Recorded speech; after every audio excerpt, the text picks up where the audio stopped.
बिस्मिल्लाहिर्रहमानिर्रहीम। अस्सलाम वालेकुम। स्पीक आउट चैनल देखने वालों को खुश आमदीद कहते हैं।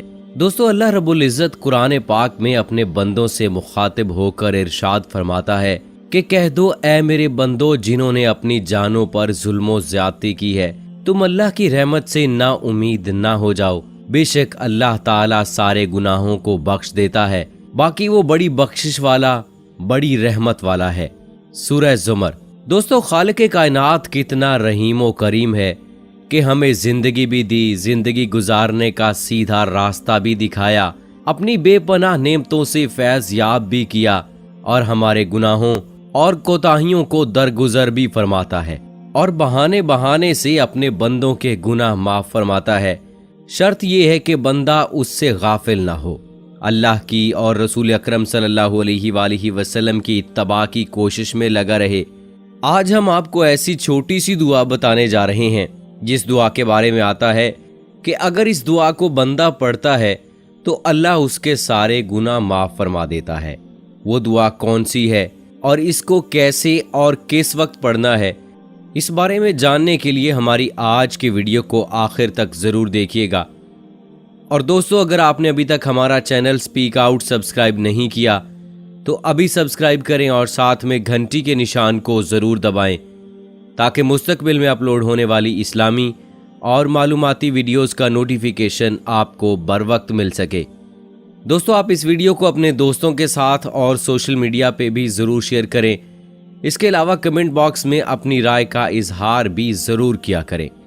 दोस्तों, अल्लाह रब्बुल इज़्ज़त गफूरुर रहीम है जो अपने बंदों को बख्शने के बहाने ढूंढता है, बहाने बहाने से अपने बंदों के गुनाह माफ फरमाता है और अपने बंदों को बार बार गुनाहों से पाक करता है और चाहता है कि इसके बंदे इसके पास गुनाहों से पाक होकर जाएं। और ये सब हमारे ऊपर हमारे आका हज़रत मोहम्मद सल्लल्लाहु अलैहि वसल्लम की दुआओं और शफ़क़त की वजह से है, क्योंकि हमारे शफ़ीक नबी हज़रत मोहम्मद सल्लल्लाहु अलैहि वसल्लम ने इस उम्मत के लिए अल्लाह ताला से इतनी दुआएं और बख्शिश मांगी है कि इसके लिए हर कदम पर रहमत, बख्शिश और मग़फ़िरत के दरवाजे खुलते हैं। बस इससे बंदे के दिल में अल्लाह की अज़मत और खौफ मौजूद हो और प्यारे नबी करीम हज़रत मोहम्मद सल्लल्लाहु अलैहि वसल्लम की मोहब्बत मौजूद हो। ये बंदा अल्लाह की और रसूल अकरम सल्लल्लाहु अलैहि वसल्लम की मान कर ज़िंदगी गुजारे और शिर्क से अपने आप को बचाने वाला हो। दोस्तों, अल्लाह की ज़ात ऐसी मेहरबान ज़ात है कि वो अपने बंदों को नेमतों से नवाजती है, उनको हुक्म करती है कि उन्हें इस्तेमाल करो, खाओ और पियो और फसाद से बचो। और जब बंदा अल्लाह ही की अता करदा नेमत को खाता है, पीता है और इसके बाद अल्लाह का शुक्र अदा करता है तो अल्लाह खुश होता है और अल्लाह इसी खुशी की वजह से अपने बंदे के गुनाहों को माफ भी फरमा देता है। रसूलुल्लाह सल्लल्लाहु अलैहि वसल्लम ने फरमाया, यकीनन अल्लाह ताला उस बंदे से निहायत राज़ी होता है जो खाना खाए तो अल्लाह की हम्द करे या पानी पिए तो अल्लाह ताला की हम्द करे। चुनाचे जब रसूलुल्लाह सल्लल्लाहु अलैहि वसल्लम का दस्तरखान उठाया जाता तो आप ये दुआ किया करते थे, अल्हम्दुलिल्लाहि कसीरन तय्यबन मुबारकन फी गैरा मुख्फी वला मुअद्दइन वला मुस्तगनी अन्हु रब्बना।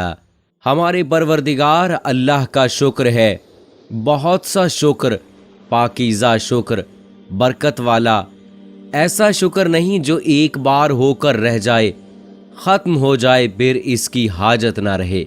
और अल्लाह के नबी ने यह भी फरमाया, जिसने खाना खाया और कहा सब तारीफ़ें उस अल्लाह के लिए हैं जिसने मुझे बग़ैर मेरी कुव्वत और ताकत के खाना खिलाया, तो इसके पहले तमाम सगीरा गुनाह माफ़ कर दिए जाते हैं।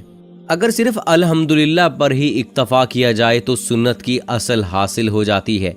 इस मकाम शुक्र की इसमें बहुत ज़्यादा कदरदानी है, क्योंकि बंदे का हम्द के साथ अल्लाह ताला का शुक्रिया अदा करना इसके मुकाबले में बहुत बड़ी जज़ा, जो कि जज़ा की अनवा में सबसे बड़ी है, वो रखी गई है। जैसा कि सूरह तौबा में अल्लाह ताला ने फरमाया कि अल्लाह की रज़ामंदी सबसे बड़ी है। एक मर्तबा की ताबीर से ये बात समझाई गई है کہ اگرچہ کھانا کم ہی ہو پھر بھی اس پر حمد کا حق بنتا ہے، یا اس بات کی طرف اشارہ ہے کہ ہم اللہ کی طرف سے ملی ہوئی کم چیز کو بھی حقیر نہ سمجھیں؟ تو ثابت ہوا کہ کھانے کے بعد دعا مانگنا مندوب و مستحب ہے، اور اگر اس کے ساتھی اور رفقا کھانے سے فارغ نہیں ہوئے لیکن یہ ہو گیا تو دعا میں آواز کو پستی رکھنا مسنون ہے کہ کہیں دوسرے آواز سن کر کھانے سے نہ رک جائیں۔ بعض اکابرین کا قول ہے کہ مذکورہ انعام اس انسان کے لیے ہے جو اللہ کی اطاعت کرتے ہوئے نیک اعمال کو طلب کرتے ہوئے پاکیزہ نفس والا خالص اپنے دل سے اس کی حمد کرے، کیونکہ جب یہ صورتحال ہوگی اور کھانے کا اختتام سچائی کے کلمے سے کرے گا تو اللہ تعالیٰ اس کی سچائی کی وجہ سے خوش اور راضی ہوں گے، مگر جس نے مذکورہ حالات کے خلاف حمد کی تو اس پر خوشنودی نہ ملنے کا ڈر ہے۔ بندے سے اللہ تعالیٰ کا خوش ہونا بہت بڑا اور اعلیٰ مقام ہے۔ غفلت کے غلبہ اور اللہ کے ادب کو ملحوظ نہ رکھتے ہوئے حمد کرنا پریشان اور نشے والوں کی حمد ہے کہ جن کی طرف کوئی بھی متوجہ نہیں ہوتا اور نہ ہی اعتماد کرتا ہے، لہٰذا ایسے لوگوں کے لیے اللہ تعالیٰ سے دوری ہے اور دوری ہے۔ کھانا کھانے کے بعد عموماً یہ دعا پڑھی جاتی ہے، الحمدللہ الذی اطعمنا وسقانا وجعلنا مسلمین۔ اسے شیخ البانی رحمۃ اللہ علیہ نے ضعیف کہا ہے۔ صحیح بخاری میں ابو امامہ سے روایت ہے کہ نبی کریم صلی اللہ علیہ وآلہ وسلم کا دسترخوان اٹھایا جاتا تو فرماتے، الحمدللہ کثیرا طیبا مبارکا فیہ غیر مخفی ولا مودع ولا مستغنی عنہ ربنا۔ ہمارے پروردگار اللہ کا شکر ہے، بہت سا شکر، پاکیزہ شکر، برکت والا، ایسا شکر نہیں جو ایک بار ہو کر رہ جائے، ختم ہو جائے پھر اس کی حاجت نہ رہے۔ ابن حجر کہتے ہیں کہ غیر مخفی کے بارے میں کہا گیا کہ وہ ذات اپنے بندوں میں سے کسی کی محتاج نہیں ہے، وہی اپنے بندوں کو کھلاتا ہے اور اپنے بندوں کے لیے کافی ہے۔ اور ولا مودعین کا مطلب ہے کہ اسے چھوڑا نہیں جا سکتا۔ معاذ بن انس اپنے والد سے بیان کرتے ہیں کہ آپ صلی اللہ علیہ وآلہ وسلم نے فرمایا، جو شخص کھانا کھائے اور پھر کہے الحمدللہ الذی اطعمنی ھذا ورزقنیہ من غیر حول منی ولا قوہ، تمام تعریفیں اللہ کے لیے ہیں جس نے مجھے یہ کھانا کھلایا اور مجھے میری کسی طاقت اور قوت کے بغیر عطا کیا۔ تمام تعریفیں اللہ کے لیے ہیں جس نے مجھے یہ کھانا کھلایا اور مجھے بغیر کسی مشقت اور تکلیف کے رزق سے نوازا۔ اس کے سابقہ سارے گناہ معاف کر دیے جاتے ہیں۔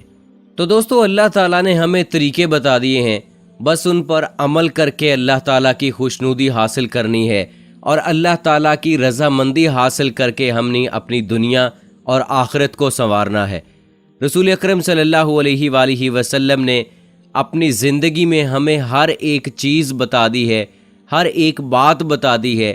غرض یہ کہ اللہ تعالیٰ نے انسان کو جس مقصد کے لیے پیدا کیا ہے ہر وہ طریقہ بتا دیا ہے، سیدھی راہ بتا دی ہے، بس اس پر عمل کر کے اپنی اس دنیاوی اور اپنی ابدی زندگی کو ہم بہت آسانی سے سنوار سکتے ہیں۔ تو دوستو، آج کی ویڈیو میں جو میں نے آپ کو دعائیں بتائی ہیں کھانا کھانے کے بعد پڑھنے کے لیے، ان پہ آپ ضرور عمل کریں اور انشاءاللہ اس کا اللہ تعالیٰ بہت بڑا اجر و ثواب دے گا۔ اور مجھے یقین ہے کہ آپ میں سے بہت سارے ایسے لوگ ہوں گے جو ان دعاؤں کو پہلے بھی پڑھتے ہوں گے، لیکن ان کی فضیلت کے بارے میں شاید ان کو اتنا علم نہیں ہوگا۔ بہرحال آج کی ویڈیو میں نے اپنی طرف سے کوشش کی ہے کہ اللہ کے نبی نے اور اللہ تعالیٰ نے اس کی جو فضیلت بتائی ہے وہ آپ کو بتا سکوں کہ اللہ تعالیٰ کی حمد کرنے سے کھانا کھانے کے بعد آپ جب یہ دعا پڑھتے ہیں تو اللہ تعالیٰ تمام کبیرہ صغیرہ گناہوں کو معاف فرما دیتا ہے۔